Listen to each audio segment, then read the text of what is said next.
Ao nós aqui outra vez. Estamos aqui continuando a fala sobre a reflexão da justiça social, né? Então eu vou fazer algumas colocações aqui, comparações, ou melhor. Brasil no ano 2002 a 2016. Então a gente fazer uma comparação aqui e essa reflexão. Eu estou fazendo isso aqui porque o pessoal hoje tem um comentário muito grande que a economia está quebrada, né? E como eu também fui beneficiado e muitos parentes, então, e amigos, e a gente vê que a realidade não é essa. Então, como é um cenário mentiroso de pessoas que se dizem democratas, se dizem autoridade, então eu resolvi fazer esse trabalhinho aqui muito simples e chamei isso aqui de reflexão, né? Porque a gente vê muitas coisas de pessoas que deveriam ter o conhecimento e ensinar para nós a realidade, né? Num lado técnico, não, e não partidário. Eu sempre falo em nome da justiça social. Aqui a gente vai abordar alguns temas. O Brasil em número, eu coloquei aqui o seguinte: Brasil, ano 2002 a 2016.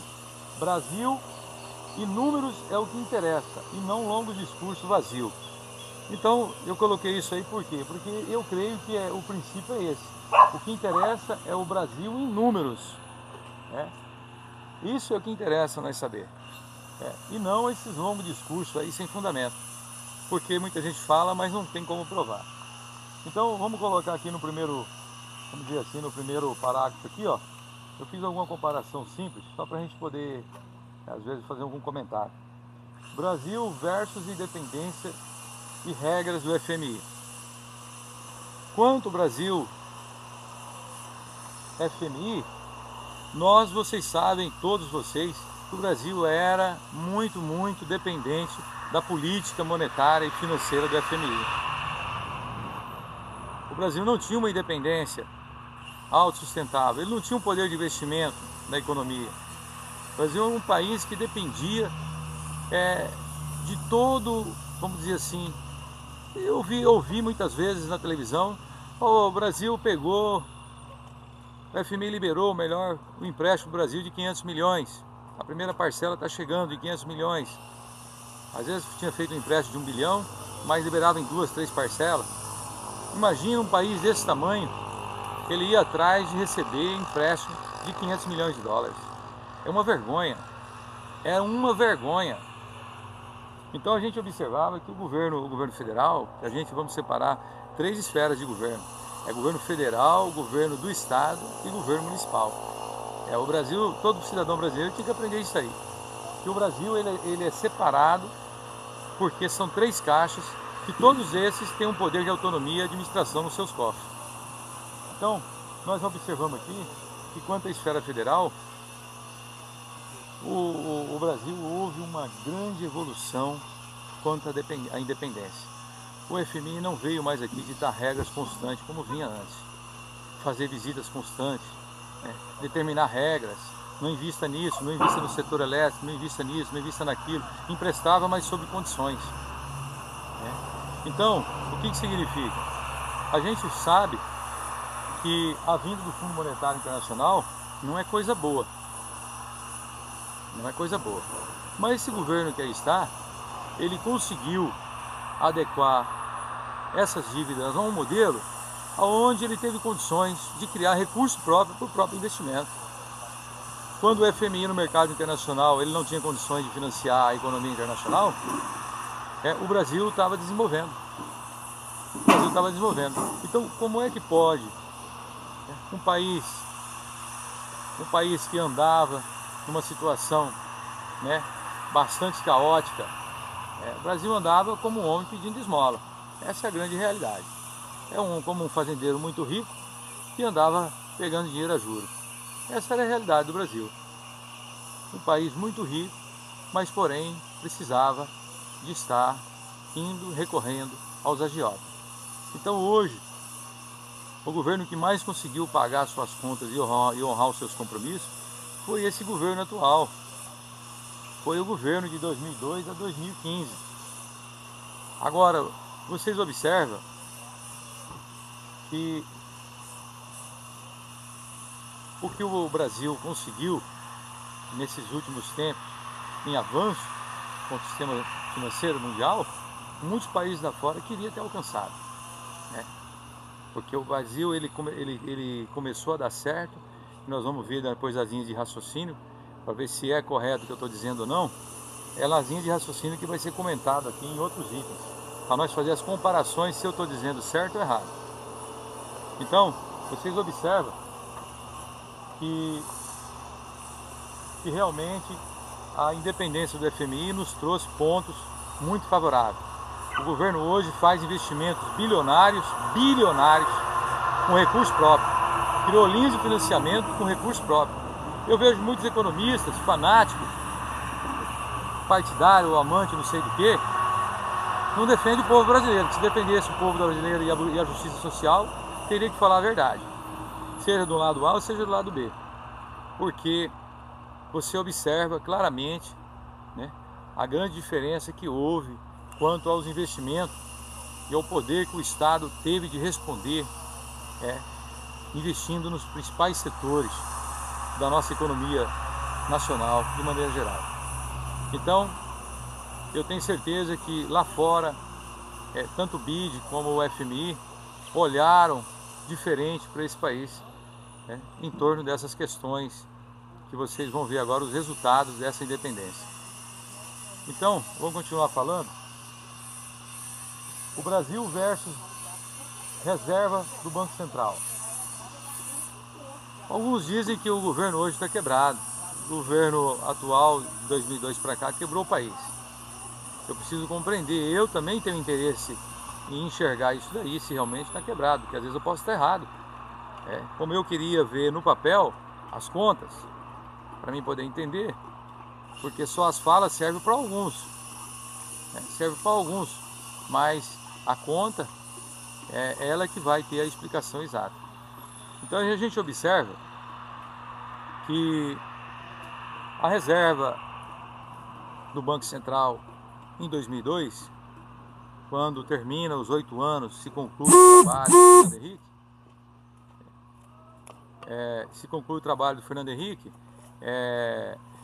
a gente observa que a reserva brasileira, foi o que o Fernando Henrique conseguiu concluir, foram de 35 bilhões aproximadamente no ano 2002. Foi quando o presidente Luiz Inácio tomou posse em 2003 com uma reserva bem baixa. Então o país não tinha lastro. Com isso a moeda enfraquece quando você não tem lastro, não tem reserva, você não tem poder, você não tem garantia do papel. Agora, vocês observam que depois de 8 anos, na linguagem de muitos, no caso que argumenta, mas não prova, argumenta que o Lula quebrou o Brasil, ele deixou uma reserva de 350 bilhões em cofres. Agora, eu queria entender, através dos mais espertos, mais entendidos, se 35 é mais do que 350. Eu preciso entender isso daí. Aí eu vou do lado contrário a criticar o governo atual. Por isso que eu também quero falar a verdade, mas eu quero embasamento. Eu não quero fanatismo.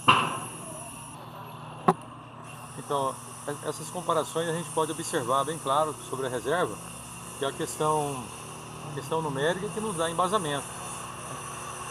Então vocês observam que um governo que fez grandes investimentos em vários setores, o Brasil chegou a investir 10, 15, 20, 50, 60 bilhões em muitos setores, muitos setores, setor elétrico, setor de construção civil, vários setores. O país conseguiu investir com recurso próprio, essa é a equação. Investiu com recurso próprio. Foi o período que o Brasil, na história do Brasil, não houve um presidente, um governo que conseguisse administrar esse país com uma reserva de 350 bilhões. Eu queria que vocês me ensinassem a pensar e a enxergar. Houve algum governo que administrou esse país com uma reserva de 350 bilhões no Banco Central? E como é que ele pode ser o pior? Vocês que criticam aí, vocês senadores, deputados, juízes, jornalistas, não são embasamento. Vocês têm então que olhar e falar da coisa mais técnica. A gente vê aí no meio televisivo, na imprensa, as coisas fora do parâmetro. Fora do parâmetro. Por quê? Porque não estão dentro dos princípios. Do princípio que se diz justiça social, trabalhar naquilo que é justo, aquilo que é número. Número não tem que se esconder, gente. Então hoje o país foi o governo que mais conseguiu investir e ainda deixar uma reserva muito alta, como nenhum outro deixou na história. Então, eu acho assim, vamos conversar daquilo que é técnico, não precisa irar, não precisa ficar nervoso, nem nada para conversar. Vocês que são intelectuais, eu não tenho diploma, não tenho nada, mas vocês que são intelectuais, vocês tinham que dar exemplo para nós. Vocês tinham que ser modelo na conversa, no discurso. Não dessa forma. Então eu acho que o que fica aqui muito bem centrado nesse item é a questão do fortalecimento do Banco Central, né? O Banco Central hoje, ele teve assim algumas dificuldades, né? Quanto a alguns investimentos por causa do mercado internacional, mas ele desempenhou e continua desempenhando o seu papel fundamental, que não agrada a muitos, mas ele é fundamental para o país. Agora, vamos falar de outro item. O Brasil versus democracia, o fortalecimento das instituições públicas. Então vocês observam aqui um outro item, quanto às instituições públicas, vocês podem observar que as instituições públicas elas foram fortalecidas nesse governo. Você pode olhar de maneira geral. Hoje, aquilo que muitas vezes o trabalhador não tinha direito e que vocês observam, por exemplo, quanto à política que a gente vê, o pessoal critica muito a segurança, mas foi um governo que equipou muito, deu muitas condições aí de trabalho, criando linhas de financiamento para compras, aquisição de aparelhos, de equipamento para a segurança, tanto do país como na questão da segurança pública, né? Vocês observam aí, nessa questão aqui de democracia, a gente está falando das instituições públicas, foi um dos governos que mais estabeleceu o fortalecimento geral de toda a instituição. Por quê? Foi a política monetária através dos bancos, foi a política na questão da educação, foi as linhas de diálogo aberta com a sociedade. Então todas as instituições públicas, hoje você olha para a Previdência Social, quase toda a cidade foram reformadas, vamos dizer assim, antes eram muitos alugados prédios, hoje são muitos terrenos construídos, né? E ali se criou uma casa, né? Uma casa oficial da Previdência Social. Então ali você vê que o prédio é do governo, né? Se construiu. Então na verdade vocês olham hoje o que é a Previdência, o que é todos os setores hoje tem um conhecimento, tem programação, tem projeto no Brasil a médio e longo prazo. Então todas as instituições públicas foram fortalecidas de maneira geral. O direito do idoso, o direito da mulher. A mulher ganhou tanto direito, as políticas voltadas para a mulher foram tantas, e muitas mulheres hoje são contra esse governo atual, porque elas talvez não compreendem o que são essas políticas sociais, esse fortalecimento das instituições públicas. Então as instituições públicas hoje são mais respeitadas, elas desenvolveram um papel assumindo mais um compromisso quanto aos pagamentos, honrando muitas vezes melhor tudo aquilo que ela tem compromissado com a sociedade. Então o país deu um salto de qualidade, e tem que melhorar mais, mas ele deu um salto de qualidade contra todas as instituições, nesse item aí das instituições públicas, de maneira geral, né? Vamos passar para outro item. O Brasil versus produtividade industrial. Hoje o Brasil vende muitos produtos manufaturados a outros países, que antes nós não tínhamos condições de estar fabricando, porque a qualidade às vezes era pouca. Então entrou muita tecnologia no país, entrou muita tecnologia de fora, as indústrias modernizaram também as nossas, e hoje o Brasil vende muitos produtos, até veículos é vendido para fora.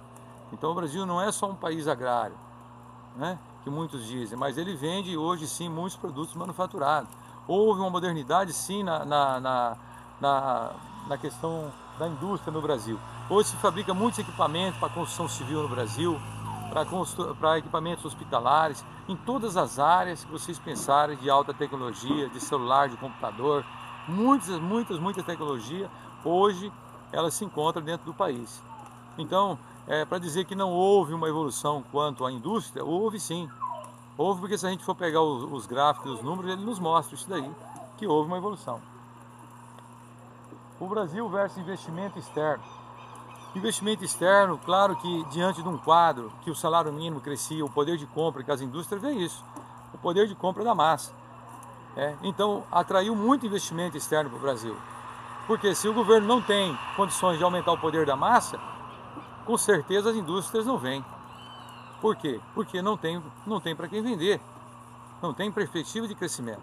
Então hoje, quanto a esse item, vocês podem ter certeza e pode comprovar que houve sim muito investimento externo vindo de outros países, marcas de veículos que não existiam no Brasil, de produtos em todas as áreas, de cosmético, de limpeza, de tudo, de equipamento hospitalar, de todas as áreas houve interesse de se montar fábricas no país.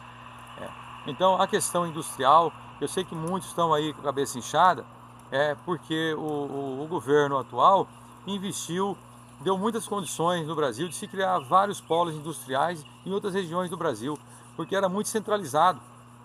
A indústria no Brasil ela era mais centralizada na questão São Paulo, sudeste brasileiro. Então, vocês observam que isso não é muito agradável à Fiesp e vários outros aí, que defende o Brasil através de São Paulo. Eu estou falando aqui porque eu não defendo o Brasil através de São Paulo. Para mim o Brasil é Roraima, o Brasil é o Amapá, o Brasil é o Pará, o Brasil é o Amazonas, o Brasil é o Sergipe, é o Alagoas, o Brasil é a Bahia, qualquer lugar mais pobre que esteja dentro do território brasileiro é o Brasil. É a mesma terra contínua, está unificada em uma só, é o mesmo território.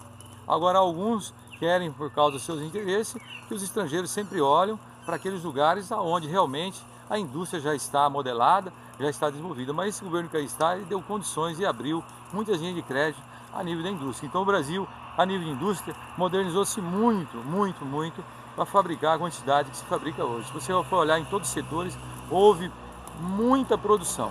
Então, vamos passar para outro item. O Brasil versus setor elétrico. O setor elétrico brasileiro, se vocês for pegar hoje, foi o governo que conseguiu fazer um dos maiores investimentos, foi esse no setor elétrico. Esse governo investiu muito no setor elétrico. Portanto, está construindo, eu sei que com oposição de muitos aí, quanto Belo Monte, mas uma questão de soberania, porque necessita se desenvolver a região. Os que são contra Belo Monte querem também usar a roupa, querem usar o sapato, querem usar tudo aquilo que a energia muitas vezes produz. E não querem abrir mão, mas não querem Belo Monte. Eu não entendo isso aí. Fala de desenvolvimento, fala de autossustentação, mas não fala como. Então, no setor elétrico, o Brasil, esse governo que está, investiu muito, não foi pouco. Esse governo investiu em repotenciação das caldeiras das usinas, que realmente queima bagaço. Hoje se queima bagaço de cana, se queima bagaço de café, se queima palha de arroz, se queima cavaco, se queima tudo. Investiu em várias PCHs, investiu nas termoelétricas, investiu, como nunca houve na história do Brasil, nas eólicas,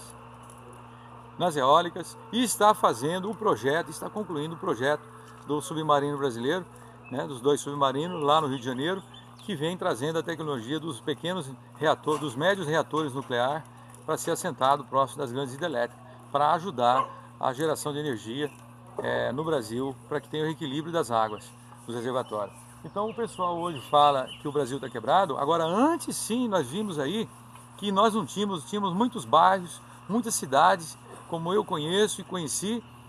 Conheço o lugar e conheci antes porque não tinha energia. Aqueles bairros não tinham iluminação. As pessoas viviam precariamente.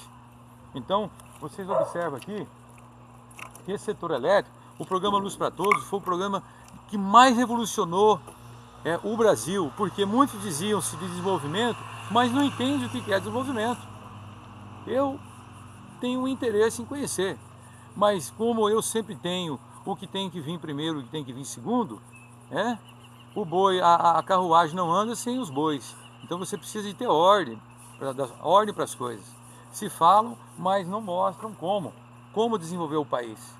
Os que estão discursando aí não mostram como. Agora, o governo investiu no setor principal, que é o setor elétrico, através da água. Nós tivemos um problema agora atual, que foi a queda da pluviosidade anual das regiões, e nós tivemos um reservatório baixo. E toda a riqueza nossa de um país provém da água. E nós temos uma matriz energética renovável, que é através das chuvas que realmente chove do lado de cima, enche os reservatórios, a água passa, e isso conseguimos obter energia para poder tocar os parques industriais, iluminar e gerar bem-estar para o povo, e receita e arrecadação. E sem energia elétrica você não tem isso. Agora você faz uma comparação comigo. No setor elétrico, o estado de São Paulo, quanto que São Paulo investiu no setor elétrico no ano de 2014, 2015? Quanto que ele investiu? Se é o estado de maior número de indústria, quanto que ele investiu? Aí eu faço a pergunta para todos aqueles que criticam. Qual foi a torre que São Paulo colocou, pelo menos eólica, fala assim, construiu essa torre, que eu quero saber também, né? Às vezes pode ter, eu não estou sabendo. Aonde está essa torre que gera, às vezes, 10 kVA, 10 kW de energia para lançar no sistema do Parque Industrial do Estado de São Paulo? Então, como é que esses homens vêm falar de desenvolvimento se eles não têm conhecimento daquilo que realmente tem que vir em ordem? Foi o governo que mais investiu no setor elétrico. Não sou eu que estou dizendo, os gráficos mostram. Os gráficos mostram. E sem energia não tem desenvolvimento. Então o país travou recentemente justamente por causa desse setor aqui, ó. Por causa desse setor. Faltou energia, comprometeu a indústria. O governo foi obrigado a subir as taxas de juros, por quê? Porque se você tem, já comprando o excedente do Paraguai, do Uruguai, da Argentina, ele não tem como aquecer a economia, porque falta energia para a indústria. A indústria vai precisar de mais energia. Nós tivemos São Paulo recentemente faltando água nas torneiras. E o que significa isso com o parque industrial? Vai deixar de abastecer as casas das famílias para levar água para as indústrias? Então vocês observam que os discursos, vocês autoridades, quando for explicar, vocês imprensa, conversar com a sociedade, vê se vocês conversam num raciocínio mais lógico. Põe pessoas que são mais acentuadas para dialogar e mostrar, mais técnica, independente de paixão de A ou B, entendeu? É isso que o país está precisando. É menos paixão e mais racionalidade. Porque sem energia não tem desenvolvimento. Todo esse discurso aí que vão aquecer a economia, eu vejo muitos homens falando aí no Senado, através da televisão, a gente vê, né, no Congresso, nós vamos aquecer a economia do país. Que jeito? Eu queria saber como vai aquecer a economia do país. Se você não tem energia elétrica, meu amigo, como que você vai aquecer a energia do país? Nós tivemos um comprometimento na geração de energia por causa da questão das chuvas em várias regiões. Agora, vários discursos são vazios se você não tem quais são as perspectivas de investimento de energia no Brasil. Para você poder dizer que você vai fazer algo melhor. Para você dizer que vai fazer algo melhor, você tem que mostrar a sua capacidade e entender do assunto. O que é que tem que ser feito para que o país possa desenvolver. Não é simples. A energia, seja magnética ou seja energia líquida, ela não é simples. Ela tem um custo muito alto. Muito alto. Então a gente observa muito discurso aí, que sem fundamento nenhum. Não estou desfazendo de nenhum colega, não estou desfazendo de nenhum cidadão brasileiro, de ninguém. Eu sei aqui, estou falando aqui para que todos aí, seja brasileiros de qualquer parte do mundo que esteja ouvindo essa língua portuguesa que a gente está falando, possa refletir sobre isso daí. E vocês têm opinião formada já por quem seja, mas eu não estou querendo me impor sobre vocês não, eu estou querendo por isso que eu chamo de reflexão. Eu estou chamando vocês para fazer reflexão, para dialogar. Eu não estou aqui querendo impor nada sobre ninguém, só que eu quero que converse comigo mostrando também. Se não tem, então é melhor ir atrás, pesquisar, saber, para aí você chegar e falar. Porque senão você acaba sendo um manipulador de massa, isso não é bom. Então, eu não tô aqui desfazendo de ninguém, mas eu estou chamando a atenção de todos para que possamos ter mais responsabilidade nos discursos. Então, o setor elétrico, ele depois da água, ele é o segundo. Primeira coisa vem a água, para gerar matéria-prima, para a indústria. E depois o setor elétrico. Então é um depois o outro. Se Deus não mandar água, nada feito. Qual é o líquido que gira o mundo, que gira a roda do mundo? O que é que faz girar a roda do mundo? É a água. Sem água não se tem comida, não se tem formação de massa muscular, não se tem formação de nada. A água é o grande vilão de tudo. Então, vocês são políticos, tenham muito cuidado em fazer pronúncia, em falar irado, em falar aquilo, achando que estão empolgados, conhecendo os temas, mas vocês não estão ainda assentados naquilo que realmente vem em primeiro lugar, em segundo lugar. Então, eu chamo muita atenção de vocês para isso aí. Vamos mudar para outro aí. A produção de grãos no Brasil. A produção de grãos, a gente observa que a produção de grãos, ela foi, lá no ano 2002, o Brasil produzia em torno de 70 milhões de toneladas de grão. A França produzia em torno de 90 milhões. Então vocês observam que na questão de produção de grãos, a França produzia quase 28% a mais do que o Brasil, somando Rio Grande do Sul, Santa Catarina, Paraná, São Paulo, Minas Gerais, Mato Grosso do Sul, Mato Grosso do Norte, Goiás, somando Bahia, todos os estados brasileiros produzia menos que uma França. Dá para entender o que era agricultura antes? Dá para entender o que era antes? Como dizem que eles fizeram a revolução? Agora eu estou vendo aqui um pessoal que vai aí em certos programas, autoridades que são deputados, autoridade, senador, muitas vezes economista, eles usam termos assim, que temos que reinventar o Brasil, que o país está de um jeito quebrado, que nós temos que reinventar o Brasil. Me chama muita atenção. Eu sou um dos menores, aí, um dos pequenininhos, e não consigo compreender isso daí, essas falas, né? Porque fala diante de muito, a população ouve ali, mas às vezes tá sem argumento para poder mostrar. Agora, reinventar o Brasil, hoje você observa que depois de 8 anos, vamos falar depois de 8 anos do governo Lula, o Lula pegou com